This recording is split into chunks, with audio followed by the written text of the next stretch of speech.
Attention, cette émission est laissée à la discrétion de l'auditeur. Les propos et les opinions peuvent choquer. Oreilles sensibles s'abstenir.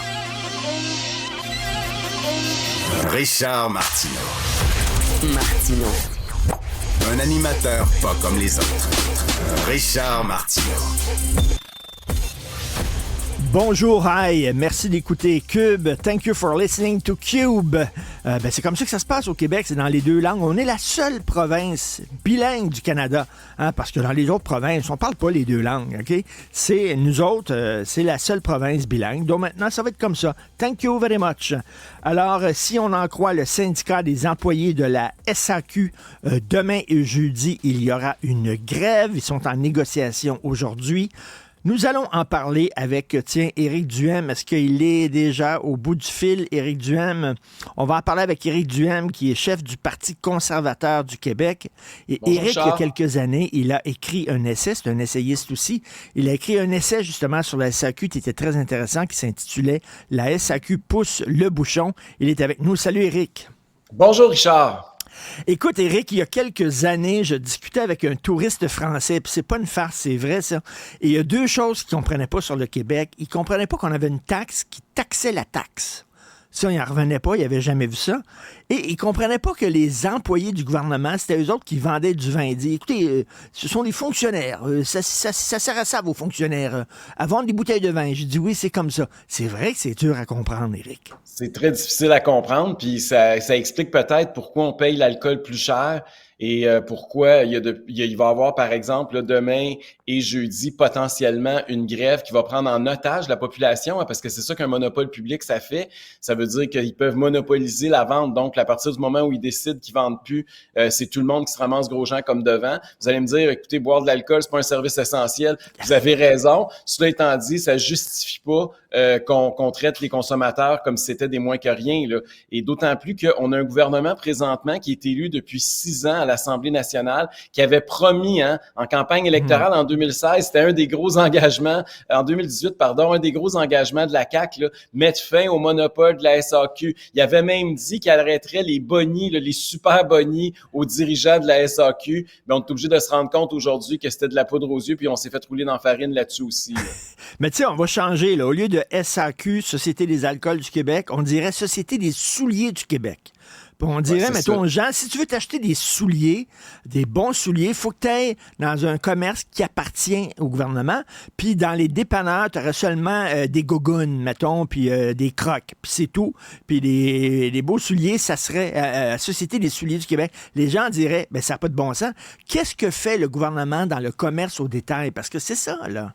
Ben oui, c'est ça que c'est. Ça a pas rapport. Puis évidemment, là, je veux pas embarquer. Moi, je suis pas là pour faire juger les employés, là, mais je veux juste quand même rappeler quelques faits pour les gens qui écoutent, là. Le salaire d'entrée, quand vous commencez première journée à la SAQ, là, c'est 23 $ de l'heure. OK, vous allez me dire, c'est pas excessif, là, c'est 1,5 fois le salaire minimum. Mais quand même, dans le commerce de détail, tu le sais, Richard, les salaires sont relativement bas. Après ça, tu regardes les échelons, tu regardes les bonnies. Pense-y, là, des dirigeants de la SAQ, ils se donnent des bonnies. Mais des bonnies, pourquoi? Je veux dire, t'as le monopole. Les clients, ils peuvent aller où? Je veux dire, t'es allé chercher où tes clients? T'as pas de mérite de les avoir fait transférer de bord de la rue, là. Je veux dire, c'est hallucinant comment ils sont déconnectés du reste de la réalité. Ça fait en sorte que là, il y a un conflit, puis je veux juste expliquer un peu les tenants et aboutissants du conflit. Là. Je ne vais pas rentrer dans le détail, mais c'est pas juste la question de salariale. Là. Il y a aussi la question des assurances, parce que ça prend plusieurs années avant d'avoir droit aux assurances. C'est la question des horaires aussi. Il y a beaucoup d'employés qui se plaignent parce qu'ils travaillent à temps partiel, puis ils n'ont pas suffisamment d'heures pour bien gagner leur vie. Puis ça, c'est des revendications qui peuvent être légitimes, mais ce n'est pas à un monopole, puis on n'a pas en tant que population être pris en otage parce qu'il y a une négociation entre un employeur et un employé. Il y a même une autre revendication qui est particulière.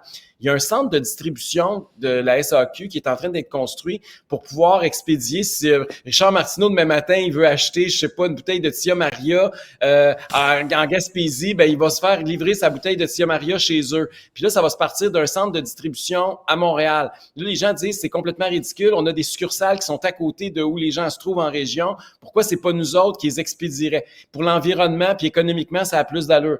Moi, là, je suis pas un spécialiste, puis j'ai pas les chiffres devant la face. Puis de toute façon, c'est pas important, là. C'est pas à nous à décider qui dit vrai. C'est le consommateur ultimement, puis c'est le marché qui devrait dicter ces règles-là. Et là, présentement, parce qu'on est pris dans un monopole, ça se peut que les employés aient raison, ça se peut qu'on est en train de faire des dommages à l'environnement, ça va coûter une fortune, mais en même temps, puis c'est les travailleurs qui vont décider ça, là, les boss qui vont décider ça, vont même se ramasser avec des primes, même si ils prennent des décisions qui sont complètement illogiques. Puis c'est ça qui est le problème de la SAQ, puis c'est ce qui explique qu'on paye plus cher, puis qu'on n'en a pas pour notre argent. Puis, Éric, il y a des gens qui vont dire, ben là, on veut des beaux programmes sociaux chromés au Québec, ça prend de l'argent, il faut que l'argent rentre avec Hydro-Québec, avec l'Auto-Québec, avec les taxes, les impôts, puis la SAQ. Puis si on privatise la SAQ, par exemple, ben là, il y a moins d'argent qui va rentrer dans les coffres. Mais parlons là, que c'est privatisé ou alors un double système. Comme tu dis, toi, SAQ, puis avec des cavistes privés, on va continuer à taxer les bouteilles, puis l'argent va continuer à rentrer, sauf que le gouvernement, il n'y aura plus besoin de payer pour des loyers, pour les bâtiments, l'électricité, le chauffage, les succursales, la SAQ, etc., les employés, tout ça. Là. Exactement. Tu sais, moi, j'avais fait des recherches à l'époque, là, puis je pourrais les refaire et les remettre à jour aujourd'hui, là, mais on voyait qu'au pied carré, c'était la SAQ qui payait le plus cher quand il louait des locaux. C'est niaiseux, là. Mais ultimement, vous le payez avec votre bouteille, cette affaire-là. C'est vrai qu'ils donnent plus qu'1 milliard au gouvernement tous les ans, mais cet argent-là, c'est parce qu'ils ont collecté beaucoup, beaucoup de taxes sur ce que vous buvez. Et si vous regardez ailleurs dans le monde où il n'y a pas de monopole public, ben le gouvernement aussi collecte des taxes sur l'alcool. Là, par exemple, prenez n'importe quel exemple de n'importe quel produit que vous achetez ou à peu près, il y en a des taxes que vous payez de toute façon. Fait que c'est pas là qui est le bénéfice à être fait. Puis l'idée, c'est pas de dire on veut mettre la hache dans la SAQ, c'est qu'on veut de la concurrence. La concurrence, là, c'est sain dans une économie de marché. C'est un peu le même argument qu'on fait, par exemple, en matière de santé. Pourquoi qu'on pourrait pas avoir de la concurrence? Quand tu as de la concurrence, veux pas, en tant que consommateur, tu as du choix. Puis même en tant qu'employé aussi, tu as du choix. Si tu n'es pas content des conditions de la SAQ parce que tu fais pas assez d'heures par semaine, ben tu iras voir chez le caviste, voir si lui, il est prêt à te donner 40 heures au lieu de 20. Puis c'est comme ça qu'un marché libre va finir par se réguler, là.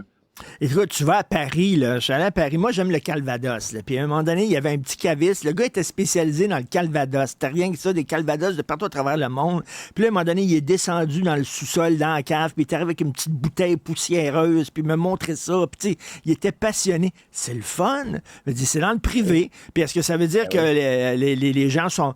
Tu sais, il y a un côté, un fond catholique où à l'époque, tu sais, t'allais à la commission des liqueurs, puis on te donnait ton petit flasque là, de gin dans un sac brun, là. Sors avec ton petit flasque de gin. On est passé. Il y a quelque chose aussi qui est contre le terroir québécois. Il y a quelque chose là-dedans, là, ce qui est le fun aussi en voyage. Moi, j'adore ça, en France en particulier, mais il y a plein de pays dans le monde où tu peux faire ça.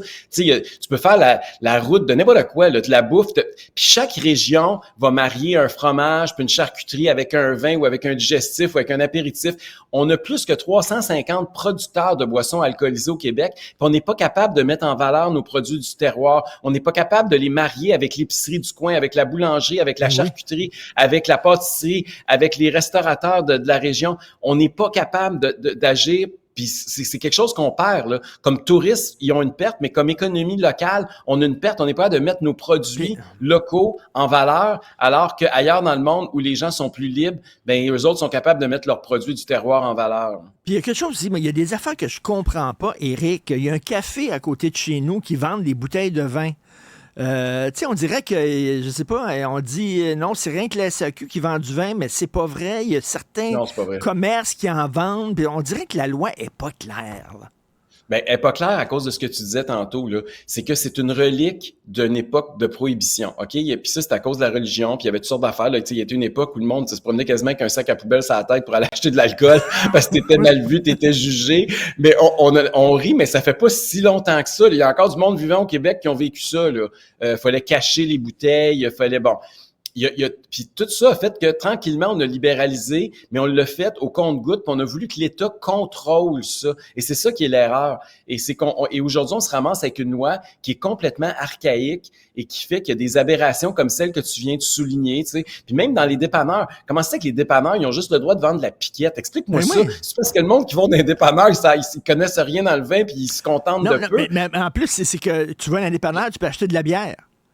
Ben oui. Pourquoi tu peux acheter de la bière puis tu peux pas acheter un vin qui a de l'allure? Puis tu peux acheter une bière Pourquoi t'as le droit, c'est ça? artisanale qui est très Pourquoi t'as le bonne? droit du vin cheap, mais t'as pas le droit du bon vin? C'est pourquoi que t'as. Puis pourquoi. Puis même la bière, attends, les bières qu'on vend dans le dépanneur, il y a des bières qui ont pas le droit d'être vendues en dépanneur. Faut que t'ailles à SAQ. Tu sais, la loi est complètement folle. Et ce qui est de valeur, c'est que la CAQ avait promis de mettre en place une commission parlementaire justement pour libéraliser le marché de la vente d'alcool au Québec. Ils ne l'ont pas fait. Et ça, même, rappelle-toi, l'année dernière, il y a eu un congrès de la CAQ, je pense que c'était au mois de mai ou juin, et il y avait des militants de la CAQ qui ont même proposé de revenir avec cette proposition-là. Ils ont été battus par l'establishment du parti. Je trouve ça décevant parce que je veux dire, les gens ont voté pour ça, là. Puis si tu fais un sondage d'opinion, là, l'écrasante majorité des Québécois souhaitent ça. Puis pour revenir à tes expériences, comme tu parlais tantôt, là, tu sais, au Québec, là, on est une terre d'accueil, on pourrait parler d'immigration, là, c'est un problème, même on l'est trop des fois, mais on a des gens, par exemple, qui viennent du Chili, là, un petit Chilien qui pourrait ouvrir sa petite cave à vin, qui pourrait nous recevoir, nous faire découvrir les vins de sa région, puis il pourrait avoir des dégustations, il y a toutes sortes de choses au Québec qui sont interdites. Essaie de faire une dégustation de vin, bonne chance dans un commerce. Je veux dire, il y a tellement de règlements que ça en est venu un peu fou. Puis je comprends qu'on veut protéger les gens de devenir alcooliques, puis qu'on veut protéger les enfants de pas avoir accès à de l'alcool. Mais Christy, on est rendu avec une société de la drogue, qui vend de la drogue. Là. Fait qu'à un moment donné, il faut évoluer pour arriver en 2024. Là. Est-ce qu'on devrait nationaliser les sex shops? La Société du sexe du Québec? Pourquoi pas? Protéger les enfants, puis protéger les gens qui sont des abuseurs ou je sais pas quoi.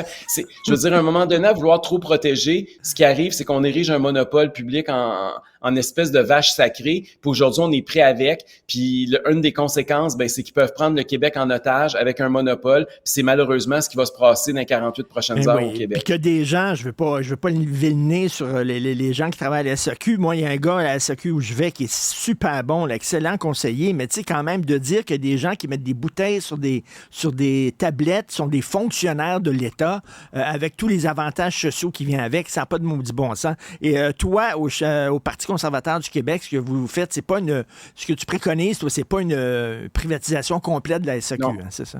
On veut de la concurrence. Ce qu'on veut, là, c'est qu'on permette à des dépanneurs, à des cavistes, à plein de gens, à la charcuterie, la boulangerie, de vendre des vins ou des boissons alcoolisées en concurrence avec la SAQ. La SAQ va toujours avoir un avantage parce qu'elle achète en gros, parce que elle a, tu sais, il y a beaucoup de choix, etc.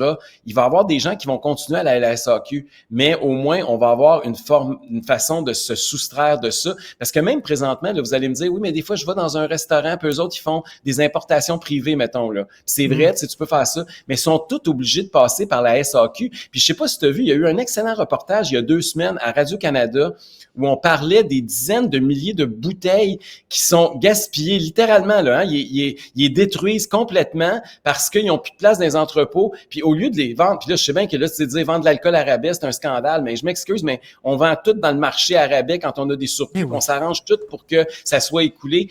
Ça, là, c'est un gaspillage d'un point de vue environnemental, d'un point de vue financier. Ça n'a ni queue ni tête. Tout ça parce que la SAQ a le monopole et qu'elle a décidé que dans son entreposage, après un certain nombre de temps, il fallait que ça sorte des entrepôts, peu importe qu'il y ait du monde qui l'achète ou pas. Fait qu'on est vraiment géré comme à la soviétique, là. C'est ça qui est le problème. Ça cause des débordements puis des aberrations comme celles qu'on a vues il y a quelques semaines avec des dizaines de milliers de bouteilles là, qui ont été envoyées dans le champ.